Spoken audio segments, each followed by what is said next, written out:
بەناوی خوا ئازیزان، باسمان لە گرنگی خۆناسین کرد و باسمان لەوە کرد کە ئێمە پێویستە بۆ خۆناسی پەنا بۆ معریفەی جۆرا و جۆر بەرین، پەنا بۆ زانست ببین، بۆ دەروونزانی، بۆ فەلسەفە، بۆ علم الأخلاق، بۆ ئاین، طریقەتەکانی تەسەوف و ئەدەبیات، زۆر شت کە سەرچاوەی معریفین، قوتابخانەی جۆرا و جۆرن، چونکە هەموو ئەمانە ئەکرێ وامان لێ بکەن بیرکەینەوە. لەناو هەموو ئەم قوتابخانە جۆرا و جۆرانە ئێمە ئەتوانین بخوێنینەوە دەربارە بە کەسایەتیە مەزنەکان، بزانین ئەوان چۆن بوون بەو کەسایەتیە.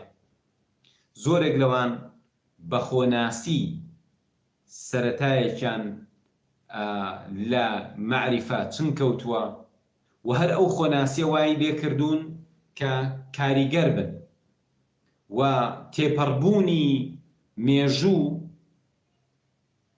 بەردەوام ناوی ئەوانی درەوشاوەتر کردووە. بگرە هەندێک لەم کەسایەتیانە پێچێت لە سەردەمی خۆیانە، پێچێ هەندێک لەم کەسایەتیانە لە سەردەمی خۆیانە بەکەم زانرابن، گاڵتەیان پێکرابێ، کێشەیان بۆ دروست کرابێ، بەڵام دوجار هەر ئەوان سەرکەوتون و دوجار خەڵک شوێنی ئەوان کەوتووە بە تێپەڕبوونی دەیان و سەدان و بگرە هەزار ساڵیش ئەوان درەوشاوەتر بوون، گەورەتر بوون. جا ڕێگایەک ئەوەندە گرنگ بێت، بابەتێک هێندە گرنگ بێ، پێم وایە ئەبێ لە سەرەتاوە کاری لەسەر بکەین. واتە تۆ ئەگەر ئێستاکە خوێندکارێکی ناوەندیت، خوێندکارێکی زانکۆیت، مامۆستایەکی زانکۆیت، پرۆفیسۆرێکی هەر کەسێک هەیت، ئێستەش ئەکرێ چاوێک بگێڕیتەوە بە خۆتا و دەست پێ بکەیت. تۆ بەختەوەریەکانی تۆ پەیوەندی بە دنیابینی تۆوە هەیە، دنیابینی تۆ پەیوەندی بە کەسایەتی تۆوە هەیە. تۆ بێ خۆت بناسی یەکەم جار، ئەگەر بێت و خۆت نەناسی دڵنیابە و نەبیت. وەکو وتم لە بەرنامەی یەکەمە، ئەگەر قۆناغی مناڵیت کە بێ ئاگا بوویت، هەر شتێ بوو بێ بووە. ئەها غەفڵەت چۆنە، ئەها نائاگایی چۆنە.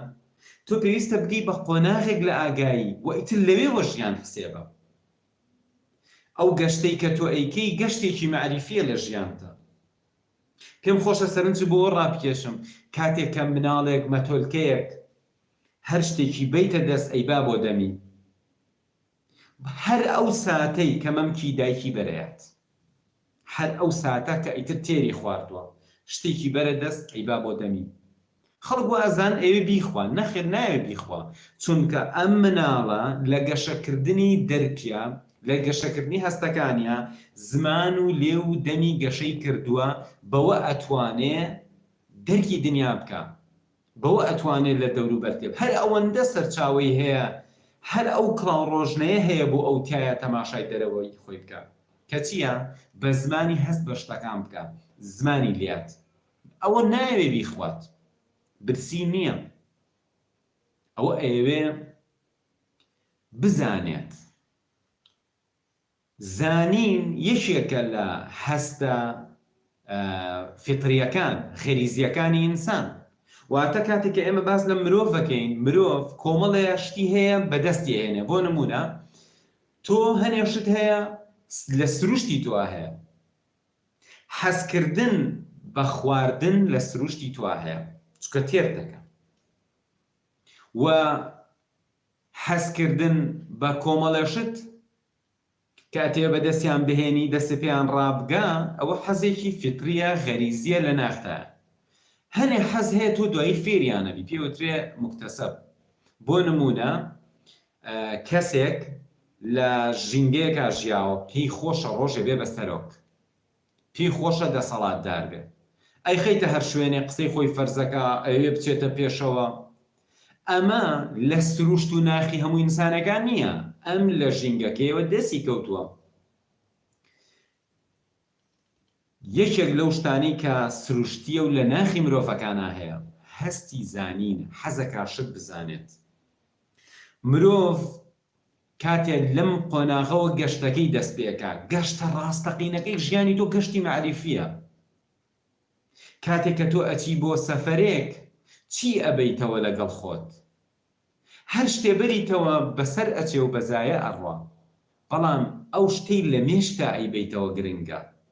بڕۆ لەگەڵ کەسێکی بەتەمەن قسە بکە، بزانە گەشتەکانی ئەو چی لای ئەو بەجێهێشتووە، یادەوەری بەجێهێشتووە، ئەزمموی کۆ کردوێتەوە لەسەر ئەو گەشتانی کە کردوێتی. دوجار ئێمە ئەگەینەوە بە ئەزممون، ئەگەینەوە بە زانین، ئەگەینەوە بە کۆمەڵی یادەوەری. ئەمانە لەکوێوە دەست پێکەن؟ هەر لە قۆناغی مناڵیمانە کە حەزەکەی شتەکان بزانی چین. مناڵ بەرەبەرە چاوەکانی توانای جاکردنەوەی شتەکانی بۆ دروستەبێت، گەشەکە گوێەکانی پێشتر دەسەکە بە جاکردنەوەی دەنگەکان، دوجار حەزەکە دەنگەکان ببیسێ، حەزەکە شتەکان ببینێ. هەر لەم بێشکەیەوە یەتە دەرەوە بەرەبەرە. ئەگەر مرۆڤێک حەزی زانینی تیا کاڵ بوویەوە، ئەوە چی وای لێ کردووە؟ ئەوە ژینگەکەی تۆ لە ناو ژینگەیەکی دواکەوتوو، لە ناو کۆمەڵی خەڵکی نەزانە کە ژیایت، یان خۆت نەزانانە بڕیاریا و نەویست شت بزانی و حەزی زانینەکانت لە ناو برد. ئەو بەشە زۆرانەی مێشکت بەردەوام حەزەکەن شت بزانن، بەڵام تۆ هەمویانە لە ئیش خستووە. هەر ئەو بەشە ئیشەکە حەزەکەی ئەوە بخۆی، حەزەکەی ئەوە ببینیت، ئەی حەز ناکەی بزانی، ئەی حەز ناکەی ئەزمون پیاکەی. ئەم حەزە سەرنجڕاکێشی ژیانی دنیا بەخۆشی و ناخۆشیەکانیەوە واو لێ ئەکا. جاری وا هەیە لە گەشتە ڕاستەقینەکەت کە ئەبێ بزانی و بگەڕیتەوە بۆ ناخی خۆشت بەداخەوە تۆ هەر بۆ دەرەوە ڕاکی. بۆیە زۆربەی مرۆڤەکانی دنیا نازانن. إن أكثر الناس لا يعقلون إن أكثر الناس لا يتذكرون باشا لا يتفكرون لا يفقهون. چیە؟ زۆربەی مرۆڤەکانی دنیا نازانن، ئەزمون ناکەن، بیر ناکەنەوە. لەکوێوە بیرکردنەوە قوڵەکە دەست پێکە؟ چۆن تۆ حەزەکەی شتەکانی دەوروبەر بزانی و دنیا بزانی، ئەبێ ئاواش بگەڕێتەوە بۆ ناخی خۆت. بۆیە عارفانی کۆن، زانایانی کۆن وتویانە ئینسان خۆی چییە؟ عالەم الئەصغەر، دنیا بچکۆلەکەیە. ئەی ئەمە چییە؟ ئەمە چییە کە تۆ ئیبینیت؟ ئەمە جیهانە گەورەکەیە، جیهانێکی تر لە ناخی تو هەیە. تۆ ئەبێ بڕۆی بزانی ئەو جیهانە چییە، ئەمە کەشف بکەی. ئێستا خۆت بێنە پێش چاوی خۆت، تۆ ئەبن بۆ گەشتێک، بۆ شوێنێک، پێتەڵێن تۆ ئەم ماوە لێرە ئەبی، کەسەیە پێتەڵێ ئەمە ژوورەکەی تۆیە، تۆ ئەتوانی بچی لە فڵان ژوور خواردن دروستکەی، تۆ ئەتوانی بچی لە فڵان شوێن ئەمە بکەی ئەوە بکەی، کۆمەڵی ڕێنماییماندانەوە بیخوێنەرەوە کە ئۆتێلێک وایە، تۆ ئەم ماوەیە لێرە ئەبی، بۆت هەیە بڕۆیتە دەرەوە، بۆت هەیە گەشت بکەی، چی بکەی، هەموو ئەم شتانت پێ ئەڵێن لەم گەشتێتە. تۆ پێویستە شوێنەکان بزانی، شتەکان بزانی، پێویستە زاڵبی بەسەر خۆتان. ئەگەر تۆ زیرەکی خۆت بەکار نێنی، ئەبێ بڕیاری بۆ بی، ئەبێ بڕیار بی کە زیرەکیت بەکار بێنی، ئەبێ بڕیار بی کە مێشکت بەکار بێنی. ئەگەر تۆ زیرەکی خۆت بڕیاری یا بەکاری بێنی، ئەو کاتە هەوڵەی بزانی ئەمە چی بکەیت، جلەکانە لەکوێ بشۆی. لەوە چێ خەسالەیەک هەبێ زۆر بە ئاسانی شتەکانێ بۆ بشوە. لەوە چێ کەسێک هەبێ لە ژوورێک هەبێ شتێک هەبێ تۆ جلەکانی خۆتی بۆ ببەی بۆت بشوە و بداتەوە. بەڵام ئەگەرەوە نەزانی، لەوە چێ ئەو دەقی کە تۆ ئەچی بۆ خۆشوەردن شتەکانی شبەری لەوێ بە زەحمەتێکی زۆر بیان شوی گەشتەکە تەواو بێ. اینجا دوای هاوڕێکانە باس دەکەن، اینجا ئەزانی نەمزانی، نەتزانی کەی نانەخورێ، خواردنێکە تەفەوتێ، نەتزانی لەکوێ جلەکانە بشوی.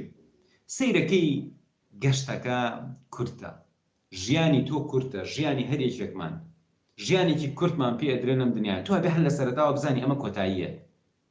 چۆن ئەبێ بزانی ئەو ئامێرانە بەکاربێنی، چۆن ئەبێ بزانی خەریتەکە بزانی، بۆ ناخی خۆش وایە. ئەگەر وانەکەی گەشتەکەت نوقسانە بێت. بۆیە بەڕێزان، من ئەم شەو باس لەوە ئەکەم چۆن شیکاری دەرونی خۆتەکەی